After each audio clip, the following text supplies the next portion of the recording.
Hi, everyone, and welcome to How to Capture Credit Card Payments in Sage 300. With me today is Sean Fleming. Sean, if you want to advance to the next slide. He is our Senior Solutions Engineer for Net at Work. My name is Kelly Hummel. I'm the Sage 300 Practice Director, and Sean's going to be taking us through the slide deck today.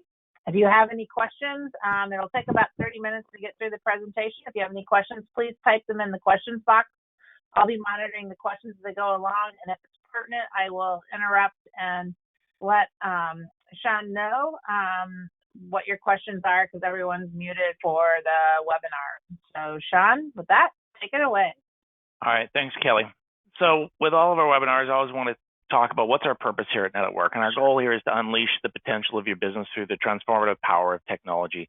And it's a mouthful, but it's really what our mantra, what we look at. And so whether it's looking at credit card processing today, or whether it's HR or document management, or adding an e-commerce site to your mix, whether it's hosting your stuff in the cloud, that maybe it's better reporting, or maybe you just don't know where to start. You need a business process review. So, and everything and all the solutions that you see highlighted in between. So if you've got a challenge in any of these areas, please reach out to us, and we will be happy to help you on your path to improving your business.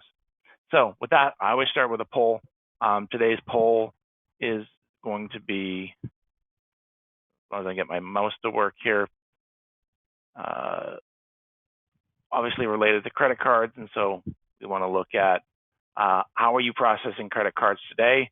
And really there's 4 options, and then you may not be processing credit cards. So it gives us an idea of what are people doing today to process credit cards. And a lot of times you go into processing credit cards just because, through your bank, and the bank's giving you the only option that they can give you. There are other options out there. You just need to be aware of what they are. Let's go through and fill that out. So a lot of virtual terminals, some physical card swipes is what I'm seeing. I'm not seeing anybody at this point integrated with Sage 300, which is probably not surprising. That's probably why you're here, to see what we can do with an integrated credit card solution. So with that, I'm going to go ahead and close the poll out and move on to the next slide. So agenda for today, we're going to look at what credit card processing looks like from an integrated perspective. We're going to look at storing cards on account through our customers and how they're secured. Look at OE process and the payment processing options. We'll look at AR, what you can do there. And then I'm going to turn on my my actual webcam, and we're going to look at what the card swipe would look like, where that would apply within the process. And we'll take a quick peek at the mobile credit card processing with Paya and what their mobile solution looks like as well. So with that, let's hop right into it and take a live look. So let's go out to my server here. And so where I want to start with credit card processing, the one thing that people don't know is they actually have credit card processing there. We just need to activate the module and install any of the plugin pieces that are necessary in order to create the communication between your credit card processor, in this case Paya, and your servers where you're capturing that credit card information. In order to do that, we activate a module, and that module becomes payment processing. So once we activate that, then there's very little to set this up within the options. You literally, I think, have about 3 choices or 3 options to go through. I'm not going to go through them in a ton of detail, but the one that does have an impact probably the most is the second one. Do I want to capture the pre-authorization payments at the time of shipment, or do I want to do a batch process? And I'm going to show you the batch process because I think that's the preferred method. So I'm going to leave that turned off. So you've got a few options that you're going to go through, and then you've just got to set up your connection to your processor, and you do that through your processing code. So I've got one here with our sister company Swipe credit card processing, and they use Paya as the provider. And all you need is to set this up. You get a merchant ID and a key, and we basically go through and we validate this. This is the same information if I look at the desktop, or if I want to log into our web screens. The functionalities underneath Common Services and the payment processing and the payment codes are here. So you can see I've got the same information. It's just laid out a little bit differently on the web screen. So it shows you that it doesn't matter whether you're on your traditional desktop or whether you're on the web screen, they show up here. So if I start on the web screen and I go to my order entry transaction, let's start with order entry in our examples today. So in here, once you've established and you've got the payment processing set up, you can go in and start using it. So in this case, I'm going to go ahead and use Ronald Black. He's my favorite customer. So we're going to go through here, and I'm just going to simply add a line so we can see what it looks like when I'm processing an order. 30, plug in an item, give it a quantity that we want to order. And I'll put in 2 of those. And at this point, that's really all I need to do. Now I've got a couple of things going on here at the bottom. So I've got a quick pre-authorize and I've got a PreAuthorize. So the quick pre-authorize works if I've got a credit card on file for Ronald Black. And in this case, I do. So how do I know that? Well, if I go to look at Ronald Black's information within AR, I've got a credit card tab that's here and I can see I've got a card on file. Okay, so if I needed to add a new card on file, I could go in and add new cards on file. Now you'll ask the question, am I storing anything in my SQL database here within the credit cards on file? No, I'm only storing the last 4 digits and I'm storing the expiry date. The only thing that we're doing is we're pointing to the Sage Exchange vault, which is stored on the Paya servers. And in order to communicate that, I need that merchant ID and the passcode in order to be able to create that connection. So it's a one-to-one connection between your servers and the Sage Exchange vault in order to store that information. Okay, so we don't store anything locally on your servers. We're just going out and referencing it using that tokenization within the setup of the payment processing. Okay, so once you've got a card on file, I have the ability to tab and go past my notes here. I have the ability to do a quick pre-authorization, which is a 1-button click and it'll pre-authorize a card. But for whatever reason I don't have the card on file, I can go to pre-authorize and I actually can enter in the card information. So if I go into pre-authorize, it knows what the total is. It knows, what I've got now. In this case, it knows I've got a Visa on file and it knows that information is there. If it didn't have it there, I could choose the payment code. I could use a Visa, MasterCard, American Express. I could choose the processing code and what bank it's tied to, and I can go to pre-authorize. It'll then take me to a next step to go on and pre-authorize it. I've got to then make sure the amount is right, the address is right. When I've got an existing customer, I don't need to go through all those steps. So the quick way to do that is the quick pre-authorization. So let's go ahead and do that. So if I go quick pre-authorization, you can see credit card pre-authorize. It was 1-button click. I've already pre-authorized the card. So for $119.98, I've got a transaction that's sitting in order entry. So once I do that, I can go in, and it doesn't matter whether I'm in the web screen or whether I'm in the traditional desktop. So I've created the order in the web screen, and if we were to look up here, well, it'll be the last order that's here. So I'm going to go back into the traditional desktop, and let's pull up an order that's here. Okay, so I'll go into order entry and go into my one of my last orders here. Go down here. And it's almost time to refresh the sample data because apparently I've got too many sample orders in here. I could go to end, but it was right there. All right, we're getting close here.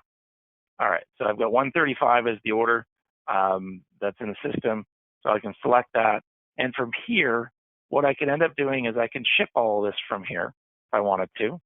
So I can say ship all, and notice it's going to say I've got quantity ordered. If I scroll over here, it'll now say quantity shipped at 2. You could probably drag and drop that, move it over here if I wanted to. So I could see it a little bit closer, but it's going to ship that. And now at this point, I can post this order. Now, in the option that I had earlier where it says it would force me to capture the payment, if I turned that on, I wouldn't be able to just ship this order without capturing payment.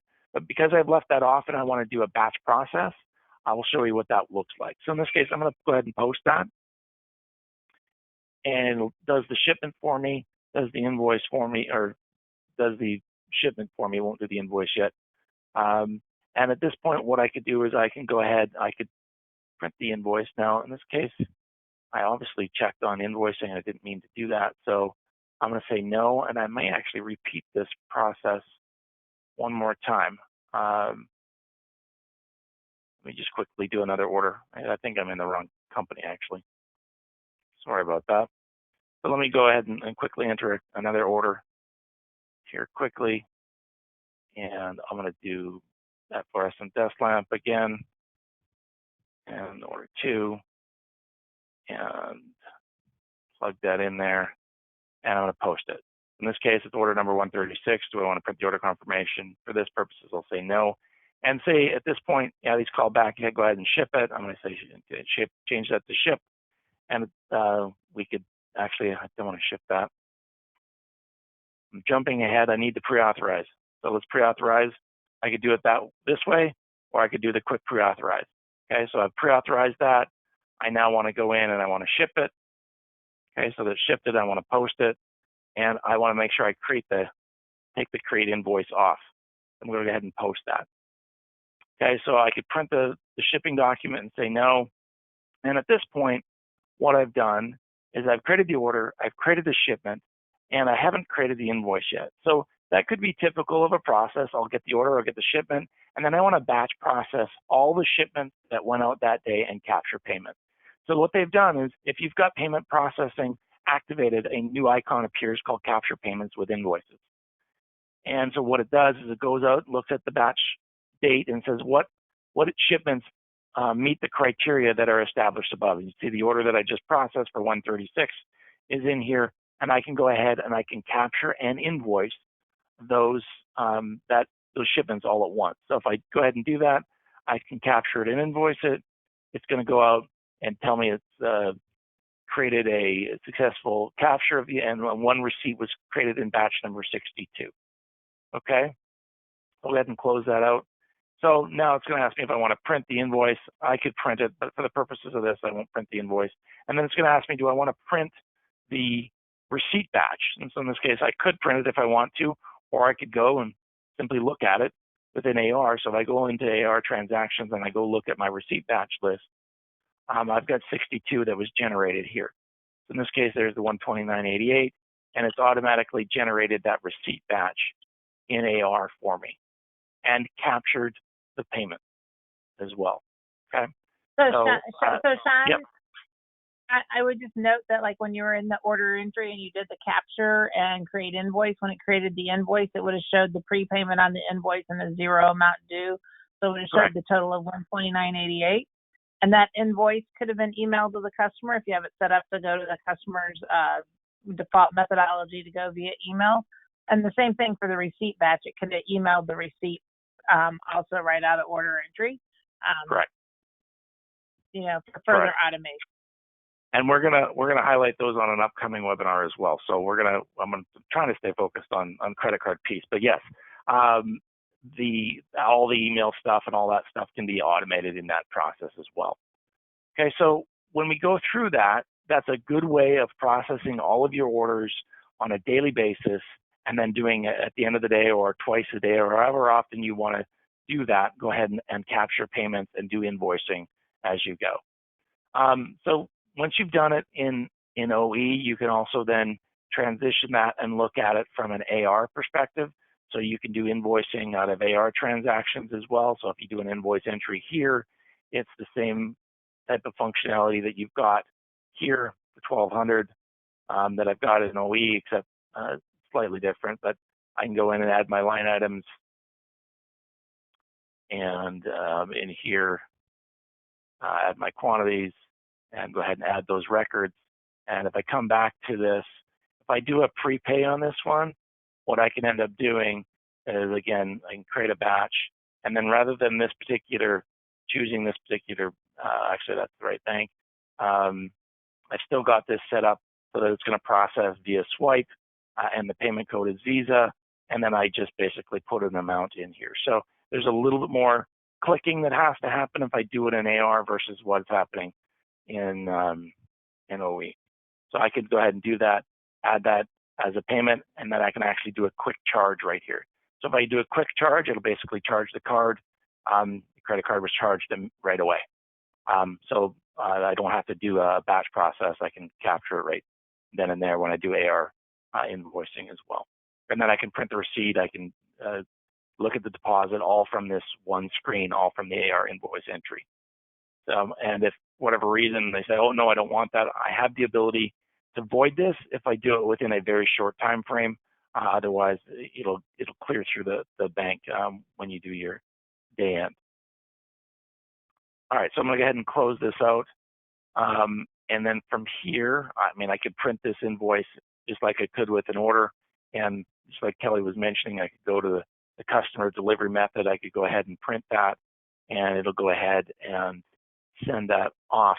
In that case, that emailed that particular invoice off to the customer. So if I was to go out and quickly pull that up, I'll just pull that email up over here and show you what that looks like. So if I was to pull up Ronald Black's email and pull up his Gmail account, pulling that over here so you can see it as it's loading. There's Ronald Black's Gmail account, and so there's that sample invoice that we just generated in here for Ronald Black. So, and then if I open that up, it's a crystal report form, and you can see I've got that swivel mounting bracket and whatnot. And if I go into this, payment received is already applied. Okay, got some tax rounding on the sample data, but that's what's there. It's already been applied. All right, so that gives you an idea of the AR side. Now, the other thing that you can do, which is really quite cool, is you can take the credit card processing and use it for things like reoccurring charges. So if you've got an invoice that's happening the same every month and you want to process those, or you've got a scenario where your customer said, just put it on my card. You know, whatever bills are outstanding, go ahead and charge it to the card. They want to collect the points. They prefer that as their payment method. Then you can do that in a couple of different ways. So again, when you get payment processing set up, you'll have a new icon that's listed here called Process Credit Card Payments. This is in AR.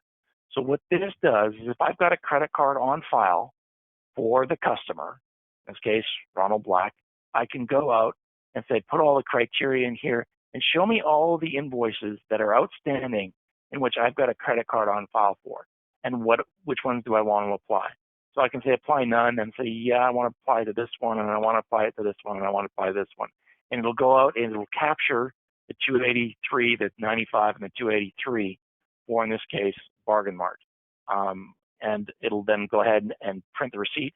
After processing the payments, it'll create the receipt batch for you, and it'll go ahead and process and capture those pieces of information. Okay, so if I process payments here, it'll go out and apparently we've got a declined card. So in the event that the card has an issue, it'll also tell you, hey, that it's going to fail and it won't process the request, and you have to address whatever the card issue is and then go back and attempt it again. Okay, so you can see that it will bring into effect all of the different scenarios if there's a credit card issue. Okay, so we're going to go ahead and close that out and close that out. That's a good way to process reoccurring charges again and again and again using this process credit card payments on the file. So let's go ahead and look at that customer record in a little bit more detail. What does that look like? So we went through the transactions, and now, well, how do I get that card on file? So if I pull up the customer, I now have a new credit card tab on file. It doesn't matter whether you do it in the web screens or whether you do it in the desktop. So in here, if I was to look at this, I can open this record up, and I can see that it's a Visa. I can see that there's a couple of key fields in here that are critical to how I want to process transactions with this particular card. Number one is, do I want to use this as a default card? Number two is, do I want to approve it for automatic payments? So in the second example where I gave you automatic payments through AR, if this was not checked, then I wouldn't be able to use that for automatic payments. Okay, so how do I then get to updating that card? So if I want to edit the card details, I click on Edit Card, and notice it pops open in a separate window, and it calls it PCT Vault. I think they've rebranded that. They used to call it Sage Exchange Vault. So it's the Pay Vault, and in here, you're just going to type in the credit card. So the first time that you're getting that card information from the customer, you would type it in here.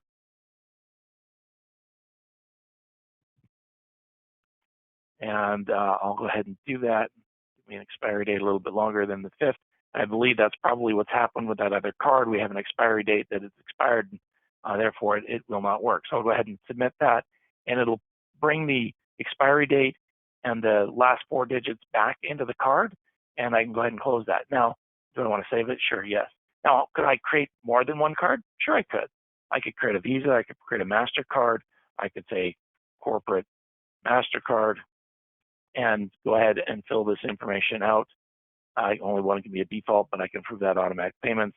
I could choose the address, or put in a new address. If it was his personal card that he wanted to have on file, I could put that address in there. And then again, add the card details, just the same as I just did on the other example. So I can have multiple records, multiple cards on the account, and then choose which card I'm going to want to process when I'm going through the process, not the quick prepayment or payment. I would have to go through the regular payment screen if I wanted that choice of which card to use, but because I'm going to set one as a default, but I can have multiple on file. And so that's that. All right, so once you have got that there, one other thing that I want to highlight is not only do you have it on the invoicing side, but you also have it on the receipt side of the house as well. So if I want to look at receipt entry, so say for example, you're managing collections and the customer's got a significant amount outstanding, and you're on the phone with them and say, you know what, I can't ship you these goods until you pay the last bill. So if that's a scenario that you run into, I'm gonna go ahead and create a new batch here. Just call it sample. And in here, you'll choose whatever the bank that the credit card's attached to, choose a customer number here, and again, I'll pick on Ronald Black. And then from here, I would choose the payment code would be Visa and swipe. In some cases, they may be set to check or cash or something else. So you just need to be aware of what the payment method is on the receipt. And then you can go in and start saying, okay, well, you owe a bunch of money on this particular, I'm not sending anything until you pay this $406.27. So I can go ahead and do that and say my receipt amount is going to be $406.27. And at this point, what I can do is add that record and come back to it. And now I've got a quick charge and a charge button that's available. So now I can actually capture that payment in a receipt batch to deal with the collection issue that the customer is having. So if I want to, again, quick charge that, it's going to charge the card and automatically. At this point, I couldn't notice that I can't delete it. I have to post this. There's nothing left for me to do. I've captured the card, I've tracked the receipt, and away we go. Okay. So all of this, one of the things that you'll notice is I'm never having to go outside to an external system to process a credit card and then having to then track it back into the Sage system. The beauty of this is as you're processing things, you're just hitting process the card, and it's tracking it alongside of your normal transaction, and it's flowing in a logical way within an integrated system versus having two disparate systems, one outside for your credit card transactions and then one for your ERP or your accounting system.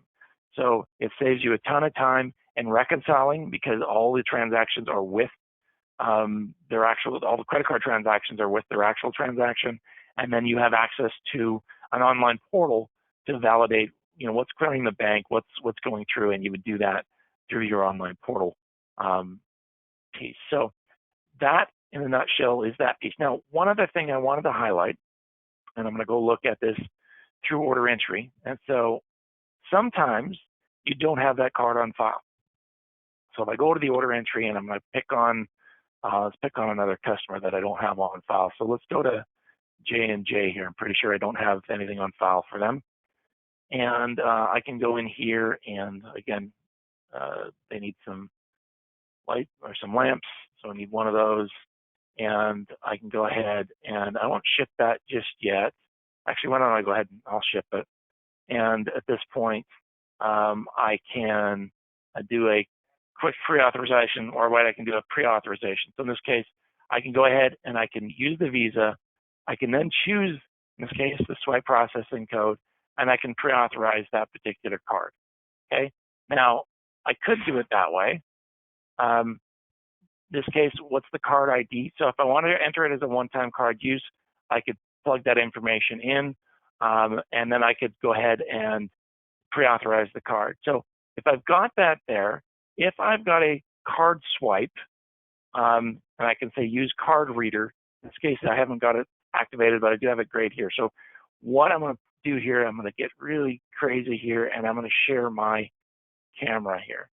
And so in my webcam, you should now see I'm here in my home office in Phoenix. I've got a simple card swipe. And so all you would do is you'd swipe the card on this. It's a USB plug-in into the PC, and it would read the card right from there. And then you plug in, if there's any activation code, you would do it at that point. So if you don't have it, that's okay. You can get a card reader. When you sign up for the swipe services, the card reader, we can make sure we get shipped to you as well. And you swipe the card and away you go. So I'm going to cancel that. So you can use the card swipe at that point. And while I've got the camera on, so once you use the card swipe, you can go ahead and pre-authorize it, and away you go. Actually, I'm just going to see if there's a card in here. So I'm going to enter one-time use, put that in here, and we're going to actually process this. Let's go ahead and,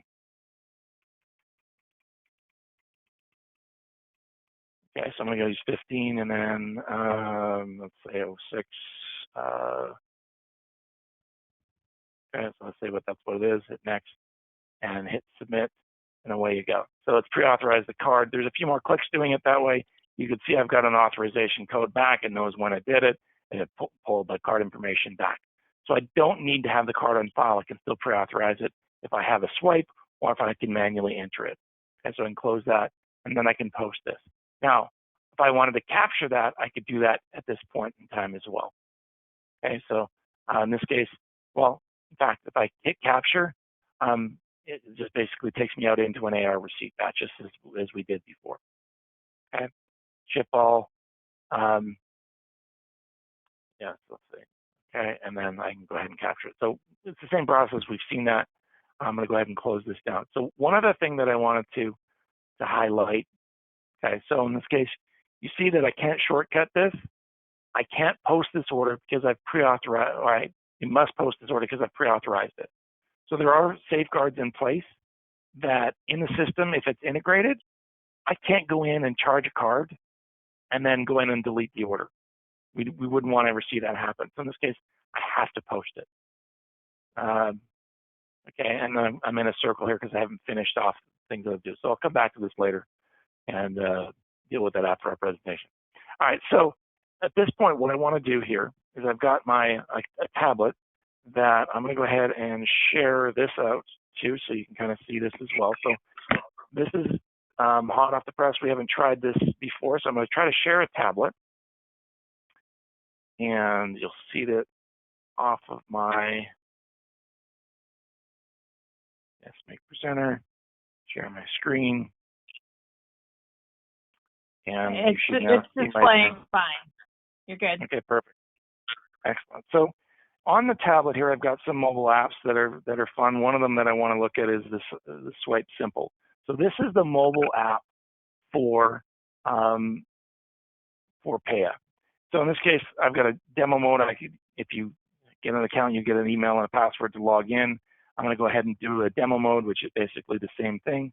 And it's telling me it's in demo mode. It's not really going to happen, but that's okay. And then from here, I've got a couple of options. I can just type in an amount, whatever the amount is, or I can do a little bit of setup and say, maybe I'm a food truck, maybe I'm selling something at a trade show, but I've got a limited list. This isn't connected to your inventory. This is just focused on capturing and getting payment, and I deal with the receivable later when I get back to the office. But in this case, I want to add some gear, I want to add some springs, I want a sprocket and a widget, and add them all, and it's basically adding them up, and I can go ahead and hit charge $14. Now, if I have a card reader on there, I would plug the card reader into, in this case, a jack here, and I would swipe the card with a card reader. Okay, I haven't got a card reader here, but you can also deal with cash in this application, which is kind of cool. So the credit card would work pretty simple. It's swipe the card and away you go. But if I've got cash, this is also a cool tool. It says, okay, I've got cash. I've got $14.50 as the charge. They're going to give me a $20 bill. I can go ahead and process that. It'll come back and tell me what my change due is, and I can actually go out and hit, let's go ahead and hit a receipt. What do I want to send this to? So I'm going to go ahead and say, send this to, send it to my email address here at Night at Work. There it is there. And I'll hit it. I could, or send it to my phone number either way, but I'm going to hit send receipt. And dang, my phone here is going off, that it'll send that information. As you heard the noise come in, it sent that receipt to my phone. So it's a quick way to use the mobile application. All of these charges will now go into your online portal, just the same as the transactions did as we did within Sage. So all of that will flow into your credit card portal on Paya. So it's a good application to use, for mobile devices. Doesn't matter whether you're on a smartphone. I've used a tablet. It's a little bit easier on the eyes using a tablet than it is on the smartphone. So with that, I'm going to pause for a second. Kelly, you got any questions that have come in?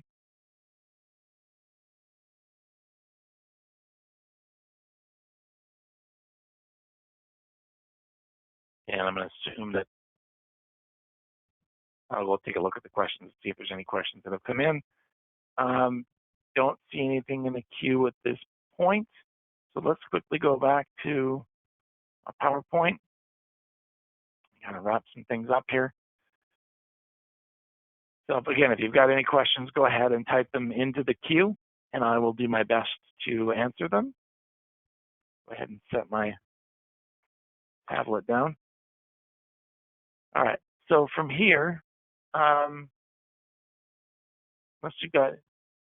All right, so is this module available for an additional cost? So the reality of it, for the payment processing, you actually own the payment processing piece. It needs to be activated.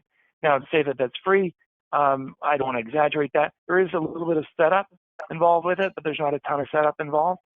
So you just engage your account manager. We'll give you a proposal to get this configured. But as far as software cost, there's no cost for the software. However, there is a service that you need to subscribe to. So if you want to have an integrated solution, you need to get on the Paya service plan, and we can do that through our sister company, Swipe. So the first step is, there's no massive cost. One of the things that ends up happening with this, when you sign up with our sister company, Swipe, we look at your current charges for credit card processing. We look at your rates. We look at your volume, and we basically, try to customize a program that's going to work for you. On 99.9% of times, we save people money because the banks are in this to make a boatload of money. So we save people money, and we provide an integrated solution, so it actually takes you less time to reconcile your credit card transactions. The other thing that we do that I love is we don't pull 2.9% or 3 point whatever the rate is off per transaction. That makes it extremely hard to reconcile when you've got credit card transactions being pulled off the top of the transactions as they're coming through. You get one lump fee at the end of the month, and then you reconcile to the actual transactions that come through. So there's a lot of great things that it's a lot more effective from just a time perspective. We save people money on the rates typically on that. And so, when it talks about, is there a cost? Typically there is a cost, but it is less than what you're spending now with your current non-integrated solutions that you have today. So hopefully that answers your question. And so if you're interested in that, really reach out to myself, reach out to your account manager, and we can kick off the process to look at integrated credit card processing. Okay. With that, I don't see any more questions in the queue. I will go ahead and tell you that we've got more webinars next week, so stay tuned, watch for those emails. We'll have webinars on Wednesday and Thursday of next week. We're going to look at some Office integration. We're going to look at some reporting. So stay tuned on those. Watch out for those webinars if you haven't already signed up for them. So until next time, I thank you for your time today. Hopefully you learned a little bit about credit card processing and how it can save you a little bit of time and money within Sage 300. So until next time, I'm signing off. Have a great rest of your day.